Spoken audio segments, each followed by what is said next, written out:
రమణమ్మ గారు కూతురు అల్లుడు మాట్లాడుకుంటుంటే నేను ఓ మాట చెప్పడానికి వచ్చాను అంది. ఏమిటమ్మా అంది జ్యోతి. చంటి పిల్లలిద్దరికీ నెల వెళ్లకుండా ఓసారి దేవాలయానికి తీసుకువెళ్ళి ఆ దేవుడికి దండం పెట్టి వద్దాం అంది. అంత అవసరమా? 3వ నెల వచ్చాక బారసాల అప్పుడు వెళ్ళవచ్చులేండి అన్నాడు అత్తగారితో రఘురాం కొంచెం వెళ్ళగానే. సరే మీ ఇష్టం అని అక్కడి నుండి వెళ్ళిపోయింది రమణమ్మ గారు. జ్యోతికి కూడా రఘురాం చెప్పినది నచ్చింది. వీధిలోంచి ఎవరో ఆడవాళ్ళలాగా ఉన్నారు. అమ్మ అమ్మ అని పిలిచారు. కామేశ్వరరావు గారు, కనకవల్లి గారు రామకృష్ణ మఠానికి వెళ్ళారు. హాల్లో ఎవరూ లేరు. పిల్లలు కంప్యూటర్ కోర్స్ కని వెళ్ళారు. అమ్మా, వీధిలో ఎవరో పిలుస్తున్నారు చూడమ్మా, తలుపులన్నీ వేసి ఉన్నాయి అంది జ్యోతి. రమణమ్మ గారు వెళ్ళి ఎవరని అడిగింది. అమ్మా, నేను ఒక ఇల్లాల్ని. రైలు లేటుగా వచ్చింది. ఇక్కడి నుండి దూరం వెళ్ళాలి. ఈ ఒక్క రాత్రికి మీ ఇంట్లో చోటిస్తే పొద్దున్నే వెళ్ళిపోతాను. ఆడదాన్ని, చెప్పుకోలేని కష్టం వచ్చింది అని కన్నీళ్లు పెట్టుకుని ఏడ్చేసింది. ఉండు, అమ్మాయితో చెప్పొస్తాను అని వెళ్ళి జ్యోతితో చెప్పింది సంగతంతా. నడి వయసులో ఉన్న మనిషి, హైదరాబాద్ లాంటి చోట ఎవరినీ నమ్మకూడదు, వద్దని చెప్పు అంది జ్యోతి. అప్పటి వరకు అన్ని మాటలు విన్న రఘురాం, పోనీ ఏదో బాధలో ఉంది కదా, మనం ఇంటి నిండా అందరం ఉన్నాం, భయం ఏమిటి, కాస్త అన్నం పెట్టండి, ఈ రాత్రికి తలదాచుకుని పొద్దుటే వెళ్ళిపోతుంది అన్నాడు జాలిగా. నాకైతే ఇష్టం లేదు, మీరు ఇలాంటివి వద్దని చెప్పక ఆలోచిస్తారేమిటి అంది జ్యోతి విసుగ్గా. పోనీ అన్నం పెట్టి వెళ్ళిపోమందాం అంది రమణమ్మ గారు. నాకిష్టం లేదు అంది జ్యోతి కోపంగా అరుస్తూ.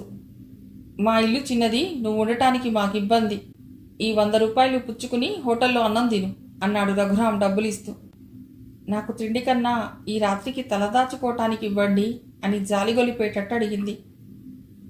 అదేం కుదరదు, ఇంత ఊరుంది, మా ఇల్లే దొరికిందా, వెళ్ళు వెళ్ళు అని అరిచింది జ్యోతి. ఆ అనాథ వెళ్ళిపోయింది. రఘురాంకి జ్యోతి మీద విపరీతమైన కోపం వచ్చింది. బాలింతరాలు అని ఏమీ అనలేక ఊరుకున్నాడు. ఆడవాళ్లకి ఎంత చదువుకున్నా సంకుచితత్వం పోదు. సాటి స్త్రీని ఆదుకోవాలనే విశాల హృదయం లేదు. ఈ మాటలు పైకే అన్నాడు. పుణ్యానికి పోతే పాపం ఎదురైందని శాస్త్రం, మీరూరుకోండి. తెల్లవారి లేచి పేపర్ చూస్తే భయం వేస్తోంది. మన జాగ్రత్తలో మనం ఉండాలి అంది జ్యోతి. సరే అలాగే, ఆవిడ వెళ్ళిపోయింది కదా, ఎందుకు అరుస్తావు అన్నాడు రఘురాం. ఏదో మీ అదృష్ట దేవత వెళ్ళిపోయినట్లు బాధపడుతున్నారు అంది జ్యోతి. మాటలు జాగ్రత్తగా రాని, నీచమైన ఆలోచనలతో నా మనస్సు మలినం చేయకు అని విసురుగా షర్టు తీసి తొడుక్కుని భళ్ళున తలుపు తీసి కారు తీసుకుని బయటికెళ్ళిపోయాడు. జ్యోతికి భర్త మాటలు అసలు పాతంలాగా తగిలాయి. చూసావా అమ్మా, నేనేం తప్పు మాట అన్నానని అంత కోపం? నిన్న వచ్చిన కొత్త కారుని ఇంకా సరిగ్గా చూడలేదు, పిల్లలతో బయటికి రావటం లేదు, ఎలా వెళ్ళిపోయారో అంది. పోనీలేవే, మగవాడు తన మాట కాదంటే ఆవేశపడతాడు, నువ్వూరుకో అని జ్యోతిని కేకలేసింది రమణమ్మ గారు. అమ్మా, దోవలో ఆవిడ్ని కారులో ఎక్కించుకుని ఏ హోటల్కైనా తీసుకెళ్లి అన్నం పెట్టించి రాత్రికి ఆశ్రయం ఇప్పించి వస్తారేమోనని నాకు భయంగా ఉంది అంది జ్యోతి.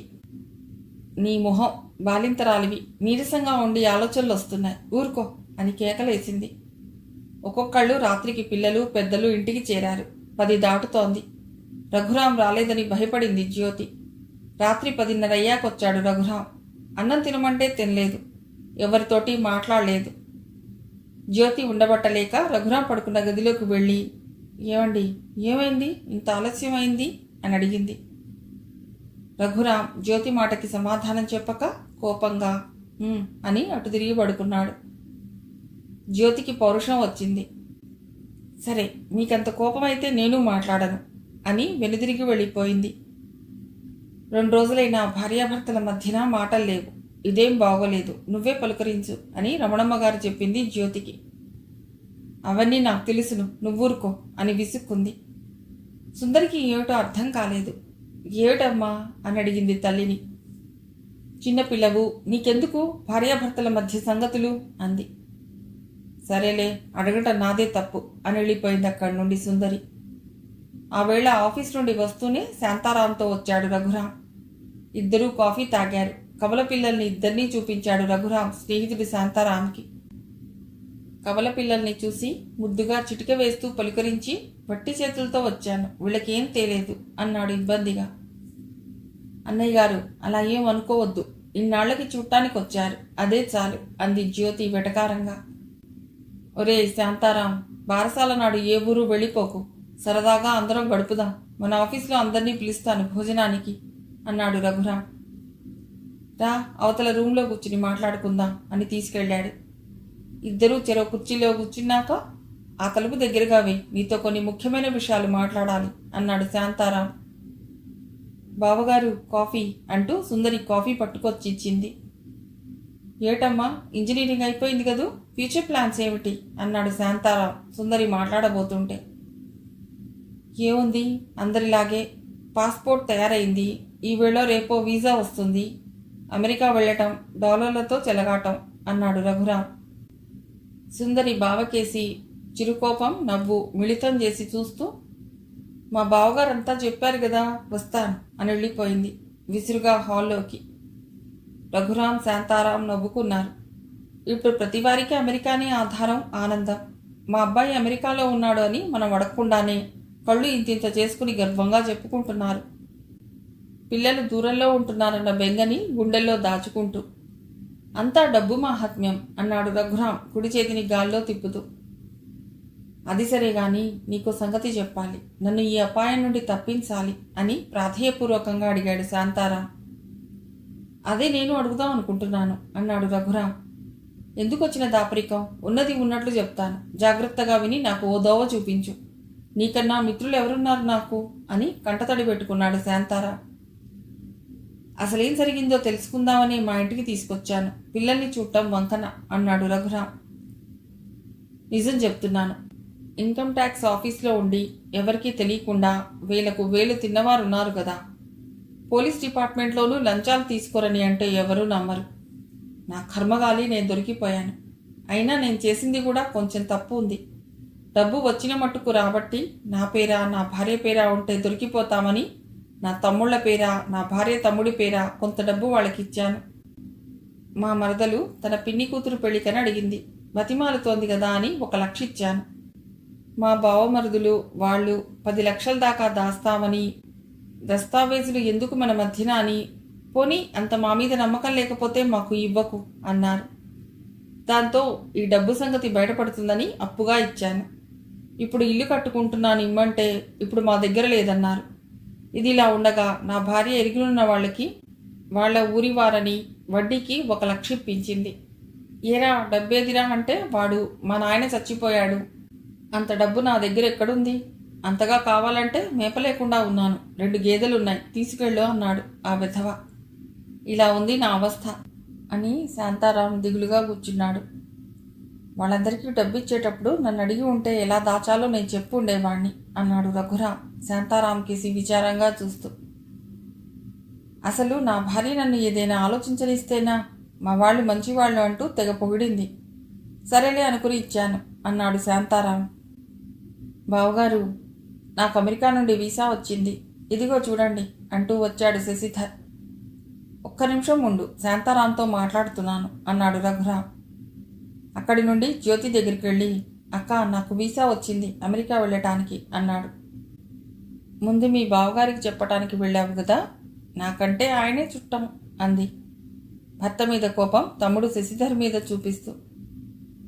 ఏమిట్రా అమెరికా అంటున్నావు అంటూ రమణమ్మ గారు అక్కడికి వచ్చింది.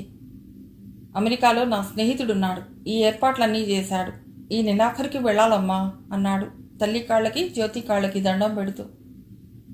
శాంతారాంని పంపించేసి, ఇప్పుడు చెప్పు నీ వీసా సంగతి అన్నాడు రఘురాం. సుందరి గదిలోంచి వస్తూ, అన్నయ్య ఏమిటి, నీకు అమెరికా నుండి వీసా వచ్చిందా సంతోషంతో అడిగింది. కామేశ్వరరావు గారు కనకవల్లి హాల్లో నుంచి అందరి మాటలు విని, మన అబ్బాయికి అమెరికా కోడలే వస్తోంది, అదెలా ఉంటుందో అనుకున్నారు.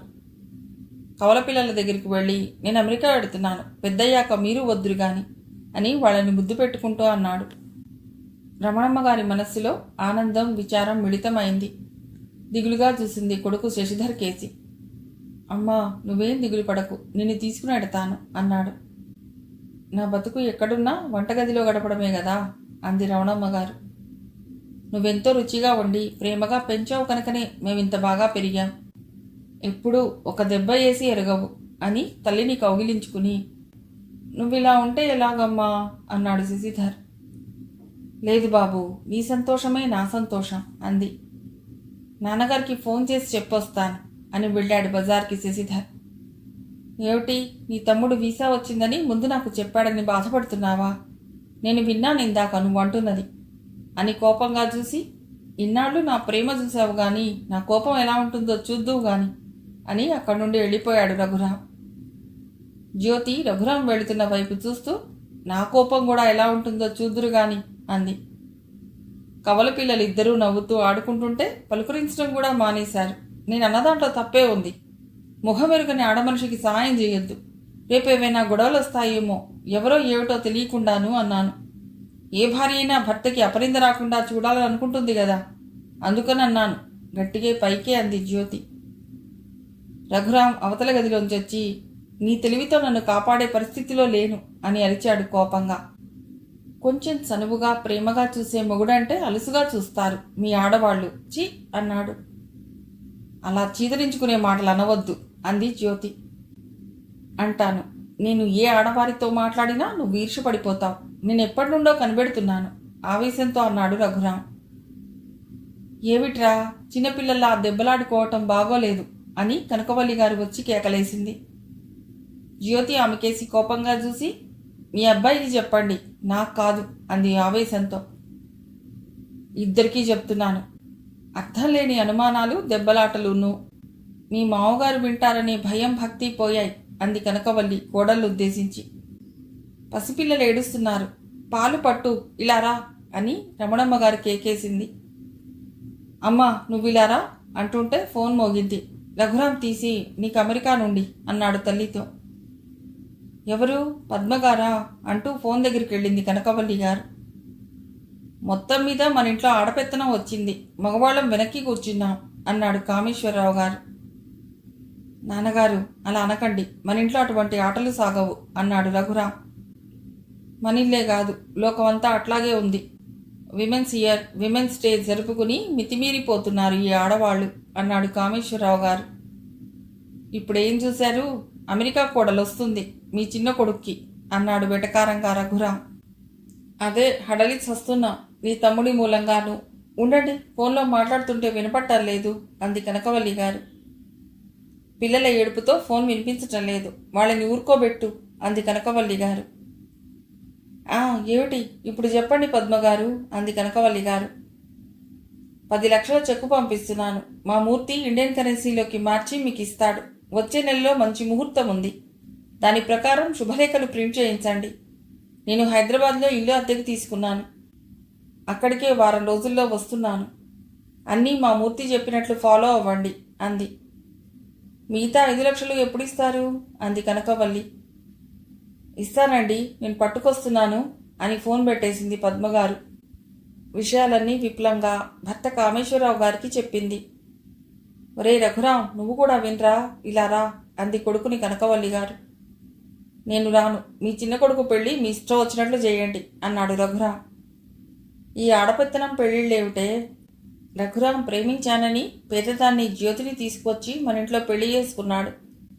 మనం తల్లిదండ్రులుగా ఏం చేయగలిగాం? పెద్దరికానికి విలువలేని విధవ బతుకులు బతుకుతున్నాం. కర్మ కర్మ అని కామేశ్వరరావు గారు తలబాదుకున్నారు. అలా అనకండి, ఈ వయసులో జాగ్రత్తగా ఉండండి. ఎవరి కర్మకి ఎవరి కర్తలు. వాళ్ళ నిర్ణయాలే వాళ్ళవి. ఉన్నత స్థితికి తీసుకువెళ్ళవచ్చును, లేదా అధోగతే. ఎవరికి చెప్పుకున్నా ఏం లాభం లేదు. పిల్లల్ని కన్నాం గాని వాళ్ళ అదృష్టం మన చేతిలో లేదండి అని వలవలా ఏడ్చేసింది కనకవల్లి గారు. తల్లి మాటలన్నీ విని, అమ్మా నేనేదో మంచి పని చేస్తున్నాను అనుకుని జ్యోతిని ప్రేమించాను. ఇప్పుడది నన్ను ఎలా అవమానపరుస్తుందో చూడు అని బట్టలు మార్చుకుని బయటికెళ్ళిపోయాడు రఘురాం. ఇప్పుడు ఏమైందని? ఏదో భార్యాభర్తల మధ్య చిన్న చిన్న తగాదాలొచ్చాయి, వానజినికుల్లాగాను. అదేం పర్వాలేదు అంది రమణమ్మ గారు. ఏమోనమ్మా, మేం భర్త చెప్పాడు వినాలి, తల్లిదండ్రులు చెప్పాడు వినాలి అనుకుని కాపురం చేసేవాళ్ళం. ఇలా కాపురాలు రచ్చకెక్కడం ఎక్కడా చూడలేదు అంది కనకవల్లి గారు. ఇప్పుడు ఏమైందని ఇల్లంతా ఇలా రణగుణధ్వని చేస్తున్నారు అని సుందరి ఆవేశంగా అరిచింది. భార్యని ఎంఏ దాకా చదివించాడు. అది ఇప్పుడు అదే మీ అక్క మొగుడిని ఎదిరిస్తోంది. కవలల్ని ఇచ్చాడు. భర్తని ఎంత ప్రేమగా చూడాలి. ఒక్క మాట మిమ్మల్ని అపార్థం చేసుకున్నాను అనంటే వాడి మనసు ఇంత బాధపడకపోను. వెర్రి నాగన్న, నా పెద్ద కొడుకు రఘురాం. అందువల్లే జ్యోతి ఆటలు సాగుతున్నాయి అంది కనకవల్లి. ఈ మాటలు అన్నీ వింది జ్యోతి. పవిట బొడ్డులో దోపుకుంటూ, ఏమిటి మీ నోటికొచ్చినట్లు అంటున్నారు? తప్పు ఎవరిది ఎంతుందో తెలుసుకుని మాట్లాడండి. కవల పిల్లల్ని ఆయన ఇచ్చారా, నేను కన్నానా? నేను ఆయన కావాలని పెళ్లి చేసుకున్నానంటే ఒప్పుకున్నాను. కానీ నేనేం వెంటపడలేదే. నా అందం చూసి మురిసిపోయారు. ఇప్పుడు ఈషపడుతున్నారు. ఏదైనా చెప్పుకుంటే మీ కొడుక్కి చెప్పుకోండి, నాకు చెప్పకండి. నాకు ఎంఏ డిగ్రీ ఉంది. నేను ఉద్యోగం చేసుకుని బతకగలను. జాగ్రత్త అని అరిచింది జ్యోతి. మనసులో నీకెంత అహం ఉందో. నా కొడుకు చదువు చెప్పించి పిల్లల్నిస్తే ఇప్పుడు వాడినే కాదనే అహం నీకుంది. మేము కాపురాలు చేశాం. ఇలా భర్త మీద సవాలు చేయలేదు. ప్రేమతో మేము దాసులమయ్యాం. అనురాగాన్ని పండించి పురుషుణ్ణి నెగ్గించి మేము ఓడి ప్రేమను సంపాదించాం అంది కనకవల్లి గారు. వీధిలోంచి, ఏమండి ఎవరున్నారు ఇంట్లోనూ అంటూ బెల్ నొక్కారు. తీరా చూస్తే మూర్తి, కౌముది, వారి వెంటే జయరాం వచ్చారు. రండి రండి అంటూ వాళ్ళని లోపలికి పిలిచింది కనకవల్లి గారు. అందరూ వచ్చి కుర్చీల్లో కూర్చున్నారు. జయరాం, పొద్దుటి నుండి కనిపించలేదు. ఎక్కడికి వెళ్ళావు అంది కొడుకుని కనకవల్లి గారు. మూర్తి మాస్టారు, కౌముది మేడం గారు పెళ్లి పనుల హడావుల్లో ఉంటే క్యాటరింగ్ వాళ్లతో మాట్లాడటం, మనకి ఏమేమి ఇష్టమో ఆ వంటలు చేయడానికి పురమాయించడం చేశాను అన్నాడు. అయితే నీ పెళ్లి పనులు నువ్వే దగ్గర ఉండి చేసుకుంటున్నావన్నమాట అన్నారు కామేశ్వరరావు గారు. జయరాం సిగ్గుపడి ఆ మాటలకు తలదించుకున్నాడు. మూర్తిగారు అది కనిపెట్టి, కామేశ్వరరావు గారు, జయరాం మంచి కుర్రవాడు. మీరు చెప్పినా వింటాడు, మేం చెప్పినా వింటాడు. అతడు ఏమీ అనకండి దయ ఉంచి. మేం పిలిస్తేనే వచ్చాడు అన్నాడు. కనకవల్లి గారు కాఫీలు తెచ్చి ఇచ్చింది. కాఫీలు తాగాక మూర్తి లేచి కామేశ్వరరావు గారి దగ్గరికి వచ్చి 10 లక్షలకి డ్రాఫ్ట్ రాసింది ఆయనకిచ్చాడు. డ్రాఫ్ట్ తెచ్చారా, క్యాష్ తేకపోయారా అన్నాడు డ్రాఫ్ట్ పుచ్చుకుంటూ కామేశ్వరరావు గారు. అంత క్యాష్ తేవడం కష్టం కదండి, అందువలన క్షమించండి మీకు కలిగిన అసౌకర్యానికి అని దండం పెట్టాడు మూర్తి. మిగతా 5 లక్షలు మాకు పెళ్లికి ముందే ఇవ్వాలి, మర్చిపోకండి అంది కనకవల్లి గారు. అమ్మా ఇస్తారులేవే, పదే పదే డబ్బు డబ్బు అంటావేమిటి అని తల్లిని విసుక్కున్నాడు. ధనమూల విధం జగత్తు. ఈ డబ్బు కోసమే కదా అయిన వారిని వదిలి అమెరికా దాకా పోయారు. కుర్రకుంకవి, నీకేం తెలుసురా? అన్నయ్య ఇంజనీరింగ్ చెప్పించాడు గనక నువ్వు ఇంతటి వాడవైనావు. నేను చదివించిన డబ్బు నాకు ఇవ్వు అని వాడంటే వాడలా అన్నాడు కనుకే నీకు ఇష్టమైన పెళ్లి చేసుకుంటున్నావు అన్నాడు కామేశ్వరరావు గారు. మూర్తికి, కౌముదికి ఆ మాటలు వినటానికి ఇబ్బందిగా ఉంది. మేమిక వస్తాం అంటూ లేచారు. వెనకాలే వెళ్ళబోతున్న జయరాంని, ఇలా రా, వాళ్ళ తోకలా అలా పోతామేమిటి అన్నారు. గేటు దాకా పంపించొస్తాను అని వెళ్ళాడు. ఆ డ్రాఫ్ట్ నా అకౌంట్లో వేసిరా అని సంతకం చేసి ఇచ్చాడు జయరాంకి. నానా అన్నయ్య ఏడి అన్నాడు జయరాం. ఏమో ఆఫీస్కి వెళ్ళి ఉంటాడు అన్నాడు. వదినగారి దగ్గరకు వెళ్ళి, వదినా అలా ఉన్నావే అన్నాడు. కోపంతో అటు తిరిగింది జ్యోతి. వదినా, పాపాయిలు ముద్దుగా బొద్దుగా బాగున్నారు. నేను ఏదో పనులతో తిరుగుతున్నాను, వీళ్లతో ఆడుకుందుకే లేదు అన్నాడు జయరాం. అమెరికా అల్లుడివి కదా, 15 లక్షల కట్టం తెచ్చే భార్య. మేము నీ కళ్ళకి ఆనం అంది జ్యోతి అక్కసుగా. నన్ను మీరంతా పొగుడుతున్నారో తిడుతున్నారో అర్థం కావటం లేదు. నేను తీసుకున్న నిర్ణయం మంచిదో చెడ్డదో నాకు అర్థం కావటం లేదు. చదువుకి ప్రపంచ జ్ఞానానికి తేడా ఉంది. రెండూ కలిగిన వాడు మంచి నిర్ణయాలు చేస్తాడు. నేను ఏ కోపకి చెందినవాడో నన్ను సృష్టించిన వాడికే తెలియాలి అన్నాడు. ఇంతలో సుందర్ అక్కడికి వచ్చి, జయరాం, నాకు అమెరికా వెళ్ళటానికి వీసా వచ్చింది. బహుశా నీ పెళ్లిదాకా ఉండడం పడకపోవచ్చును అంది. అరే, అలా అయితే నేను ఒప్పుకోను. కలిసి చదువుకున్నాం, కలిసిమెలిసి ఉన్నాం అన్నాడు జయరాం. సారీ, నిజంగానే నేను వెళ్ళడానికి అమ్మా నాన్నగారు ఒప్పుకున్నారు. నేను అక్కడ సెటిల్ అయ్యాక నా తల్లిదండ్రులను తీసుకెడతాను అంది సుందరి. నిజం చెప్పు, నువ్వు కాళిదాసు కలిసి పెడుతున్నారు గదు, మీరిద్దరూ ప్రేమించుకున్నారు గదు అన్నాడు జయరాం. జ్యోతి ఆ మాటలు వింది. ఏమిటి అంది సుందర్ని. అవునక్క, అతడు నా క్లాస్మేట్. అమెరికా వెళ్ళటానికి ఏర్పాట్లు అతడే చేశాడు అంది. అతడు నమ్మదగ్గవాడేనా? అమెరికా వెళ్ళాక వదిలేస్తాడా? ఈ మగజాతిని నమ్మకూడదు, జాగ్రత్త అంది జ్యోతి. నువ్వందరి మగాళ్ళని అనకు, కొందరే అలాంటి వాళ్ళుంటారు. నేనంటే ప్రాణం కాళిదాసుకి అంది సుందరి. నేను మీ భావన అలాగే అనుకున్నాలే. ఇప్పుడు నా మాటలన్నా నేనన్నా గిట్టడం లేదు అంది జ్యోతి కళ్ళనీళ్లు పెట్టుకుంటూ. జయరాం మెల్లిగా అక్కడి నుంచి వెళ్ళిపోయాడు. అక్క, నువ్వు అనుకున్నట్టు బావ లాంటి వాడు కాదు. ఇన్నాళ్ళు మమ్మల్ని అందరినీ చదివించాడు. ఎప్పుడైనా నేను ఏదైనా అని ఎరుగునా? అనవసరంగా బావతో గొడవ పడుతున్నావు. అమ్మ చెప్పింది తప్పు నీదని. అర్ధరాత్రి ఒక స్త్రీకి ఆపదలో ఆశ్రయం ఇస్తే తప్ప ఏ కష్టంలో ఉండొచ్చిందో, ఏ ఆత్మహత్య చేసుకుందో, ఏం పాపమో. నువ్వు చదువుకుని సంస్కారవంతురాలువై ఉండి ఇలా మాట్లాడావంటే మామూలు స్త్రీలు పురుషుల్ని ఎలా నడిపిస్తున్నారో కాపురంలో అంది సుందరి. జ్యోతి కళ్ళు ఎర్రజేస్తూ, అయిందా నీ ఉపన్యాసం? నా భర్త నా ఇష్టం వచ్చినట్లు ఉండమంటాను తప్ప నా మాట ఖాతరు చేయకుండా కారు తీసుకుని వెనకాలే వెళ్ళారుగా. ఏదో జరిగే ఉంటుంది. ఏం జరిగిందో వచ్చాక నాకు చెప్పలేదంటే ఏదో జరిగే ఉంటుంది అంతే. నీ సలహా నాకు అవసరం లేదు. అతడు నాకు సారీ చెప్తేనే ఈ కాపురం, లేకుంటే నా కాళ్ళ మీద నేను నిలబడతాను. నా ఎంఏ డిగ్రీ నాకుంది, నా పిల్లలు నాకున్నారు, నాకు ఎవరూ అక్కర్లేదు అంది జ్యోతి. అక్క, ఆలోచించు. బావా లాంటి వాడు కాదు. నా సంగతి నేను చూసుకుంటాను, నీ సంగతి నువ్వు చూసుకో. అమ్మా నాన్నగారిని అడిగావా? ఒప్పుకున్నారా నువ్వు అతడితో అమెరికా వెళ్ళటానికి? వాళ్ళు ఒప్పుకున్నా ఒప్పుకోకపోయినా నేను వెళ్ళటం ఖాయం కాళిదాస్తో అంది సుందరి. శశిధర్, అర్చన అమెరికా వెడుతున్నారు అంది సుందరి. ఆ అర్చన ఎవరే? అంది జ్యోతి నిరాశతో.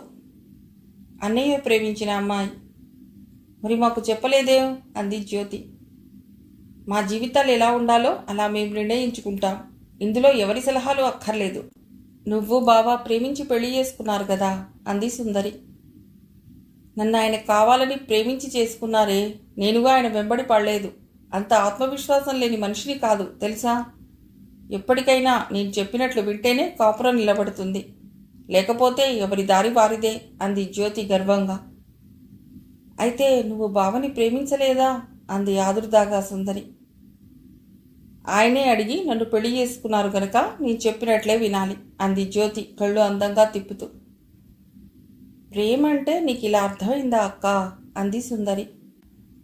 బ్యాంకు నుండి 4 లక్షలు డ్రా చేసి తీసుకొచ్చారు కామేశ్వరరావు గారు. 1 లక్ష భార్య కరకవల్లి గారికి ఇచ్చారు, నీ ఖర్చులకు ఉంచుకో అని. 1 లక్ష జయరాంకి ఇచ్చారు, నీ బట్టలకి నీ దర్జాకీను అని. 1 లక్ష రఘురాం దగ్గరకు వెళ్ళి నీవు నీ భార్య ఇష్టమైన బట్టలు కొనుక్కోండి అని ఇవ్వబోయారు. నాన్న, నాకొద్దు, ఇలాంటివి నాకు ఇష్టం ఉండదు అన్నాడు. బలవంతం చేశారు కామేశ్వరరావు గారు, అయినా పుచ్చుకోలేదు. అక్కడి నుండి వెళ్ళిపోయాడు. చెప్పిన మాట వినండర్రా, పెద్దవాళ్ళం. అందరి క్షేమం కోరి చేస్తాం ఏ పని చేసినాను అని ఆఖరికి విసుగొచ్చి కొడుకు టేబుల్ మీద పెట్టి యువతలికొచ్చారు. జ్యోతి అవతల గదిలోంచి అన్నీ వింటోంది. ఇంతవరకు ఇంజనీరింగ్కి ఎంతో ఖర్చు పెట్టాం, వద్దనటం ఏమిటి దద్దమ్మ కాకపోతేను అనుకుని ఆఫీస్ గదిలోకి తొంగి చూసింది. ఎవరూ లేరు. 1000 రూపాయల నోట్లు టేబుల్ మీద రెపరెపలాడుతుంటే జ్యోతి కళ్ళు మెరిశాయి. వెంటనే వెళ్ళి చేత్తో తీసుకుంది. వెంటనే తన గదిలోకి వెళ్ళిపోయి నోట్లు ఒక మారు లెక్కబెట్టి ఆనందంతో తన బీరువారలో పెట్టేసింది జ్యోతి. 1,00,000 రూపాయలు టేబుల్ మీద ఉంది. కొడుకు తీసుకున్నాడో లేదోనని తొంగి చూశాడు కామేశ్వరరావు. అక్కడ పెట్టిన డబ్బు లేదు. తీసుకున్నాడులే అని సంతోషపడ్డాడు. 1 గంట పోయాక రఘురాం టేబుల్ మీద డబ్బు లేకపోవటం చూసి తండ్రి తీసుకుని ఉంటాడనుకున్నాడు. రామనాథం మాస్టారు చేతి సంచి తీసుకుని ఆదుర్దాగా ఇంట్లో అడుగుపెట్టారు. రండి నాన్న అని జ్యోతి తండ్రిని ప్రేమగా పిలిచింది. అబ్బబ్బా, హైదరాబాద్ ఎండలు అప్పుడే పెరిగిపోయాయి, కొంచెం మంచి తీర్థం ఇవ్వమ్మా అన్నారు. రమణమ్మ గారు భర్త మాట వినగానే వంటింట్లోంచి వచ్చి, ఏమిటండి ఎలా ఉన్నారు? ఒక్కరూ వడ్డుకు తింటున్నారు, ఇక్కడ కవల పిల్లలతో చూసుకోలేదని రాలేకపోతున్నాను అంది వినయంగా. మంచిళ్ళు తాగుతూ, నీ సుపుత్రుడు అమెరికా వెడుతున్నాడు, వీసా వచ్చేసింది అని ఫోన్ చేశాడు గద్గద స్వరంతో అన్నారు రామనాథం మాస్టారు. వీడికి అంత డబ్బు ధైర్యం ఎక్కడి నుండి వచ్చాయి అన్నారు. ఒక్కొక్కరే వచ్చి ఎప్పుడు వచ్చారు అంటూ ఇంట్లో అంతా పలుకరించారు. అన్ని సంగతులు తెలుసుకుని అయితే మనం పెళ్లివారం అన్నమాట. బావగారు అబ్బాయిని అమెరికా పంపిస్తున్నారా? అటు కట్నం ఇటు ఉద్యోగం, మీ అదృష్టమే అదృష్టం బావగారు అన్నారు రామనాథం మాస్టారు. ఇదంతా నాకు అగమ్యగోచరంగా ఉంది. వాళ్ళు ఎలాంటి వారో ఏమిటో సంగతి తెలియటం లేదు. అంతా ఆడపెత్తనం. పెళ్లి కూతురు తండ్రి ఒక్క మాట మాట్లాడితే ఒట్టు అన్నారు కామేశ్వరరావు గారు. పక్క పక్కా నవ్వుకున్నారు ఇద్దరూను. భోజనానికి లేవండి అని పిలిచింది జ్యోతొచ్చి. అనుకున్న ప్రకారం సుందరి, కాళిదాసు అమెరికా వెళ్ళిపోయారు. ఆ మర్నాడు శశిధర్, అర్చన వెళ్లారు. పెళ్ళయ్యాక వెళ్ళమంటే మాకు కుదరదు అన్నారు. ఎవరు చెప్పినా వినలేదు. రఘురాం అన్నీ కనిపెడుతూనే ఉన్నాడు, కానీ ఏదీ పట్టించుకోవడం లేదు. తను చెప్పినట్లు జరగదు ఇంట్లో. ఎవరి ఇష్టం వారిది అనుకున్నాడు. ఎవరి ఆకాంక్ష వారిది. ఇదేమిటండి, అమెరికా అంత దూరం, ఆంధ్రాలో ప్రయాణంలాగా అంతా ఇలా వెళ్ళిపోతున్నారు అన్నారు రామనాథం మాస్టర్. అదంతేలేండి, రెక్కలొచ్చిన పక్షులు వలస పెడుతున్నట్టే ఇదీను అన్నారు కామేశ్వరరావు గారు. మీ ఇద్దరికీ ఇంకో కొత్త విషయం తెలియదు. సుందరి కాళిదాస్ అనే అబ్బాయితోనూ, శశిధర్ అర్చన అనే అమ్మాయితోనూ ప్రేమికుల జంటలాగా వెళ్లారు. వాళ్ల జీవితాలకి బంగారు బాటలు వేసుకున్నారు అన్నాడు రఘురాం. ఏమిటి, వాళ్ళ పెళ్లి వాళ్లే నిర్ణయం చేసుకున్నారా అన్నారు అమాయకత్వంతో రామనాథం మాస్టర్. మీ పిల్లలు ఏం అమాయకులు కారు. అమెరికా వెళ్ళటానికి కావలసిన ఖర్చులన్నీ ప్రేమికుల చేత పెట్టించారు. లేకపోతే ఇంత సులువుగా వెళ్ళటం కుదరదు. ఈ జనరేషన్ అబ్బాయిలు అమ్మాయిలు చాలా గడుసువారు అన్నాడు రఘురాం. ఇంత జరుగుతున్నా ఏ విషయం పైకి రాకుండా సైలెంట్గా చేశారు. నాకెలా తెలిసిందంటే, జ్యోతి పురిటికే హాస్పిటల్కి వెళ్ళి అక్కడ 2-3 గంటలు ఉన్నాను కదా. ఆ వరండాలో వీళ్ళు కనిపించారు, పలుకరించారు, నాకు పరిచయం చేశారు. ఆనాడే అనుకున్నాను వీళ్ళ పరిచయం ప్రేమ పెళ్లిదాకా వస్తుందని అన్నాడు రఘురాం. ఈనాటి కుర్రవాళ్ళు పెద్దవాళ్ళని కుర్రవెధవల్ని చేసి వాళ్ళ భవిష్యత్తు వాళ్ళ చేతుల్లోనే ఉందని కనిపెట్టి యథేచ్ఛగా ఆలోచిస్తున్నారు. హ్యాపీగా బతికేస్తున్నారు అని కామేశ్వరరావు గారు అంటూ పెద్దగా నిట్టూర్పు విడిచారు. మనకి చేత కాదని కనిపెట్టారు. అయితే మనకి బిడ్డల దగ్గర ఉండే యోగ్యత లేదు. ఓల్డేజ్ హోమే గతి అన్నారు రామనాథం మాస్టర్. ఇంతలో కనకవల్లి గారు పెద్ద బ్యాగ్ నిండా చీరలు, రవికల గుడ్డలు, తనకి కావలసినవన్నీ కొనుక్కునొచ్చింది. నన్ను పిలిస్తే నేను వద్దును కదా, బట్టల కొట్టుకి వెళ్ళావు. ఈ హైదరాబాద్లో షాపింగ్ నీకేం తెలిసిన వెళ్ళావు అన్నారు కామేశ్వరరావు గారు. మీరెందుకు నాకు సాయం, మీరు వస్తే బేరమాడనివ్వరు అంది కనకవల్లి గారు. జుట్టుని డై చేసుకుని తిన్నగా బ్యూటీ క్లినిక్ నుండి వచ్చినట్లు చూడగానే తెలుస్తోంది అందరికీ. కానీ ఎవ్వరూ ఏమీ మాట్లాడలేదు. అమెరికా నుండి వియ్యపురాలు వచ్చేటప్పటికి కాస్త దర్జాగా కనిపించాలండి అంది కనకవల్లి గారు కనిపెట్టి. మారుతున్న సమాజంతో మారిపోయేవారు కొందరైతే రామనాథం మాస్టారు, రమణమ్మ గారు లాంటి వారు మాత్రం అడుగు ముందుకు వేయలేరు, మారరు స్థితిగతుల్లోంచి. మిగిలిన కథ తర్వాతి భాగంలో.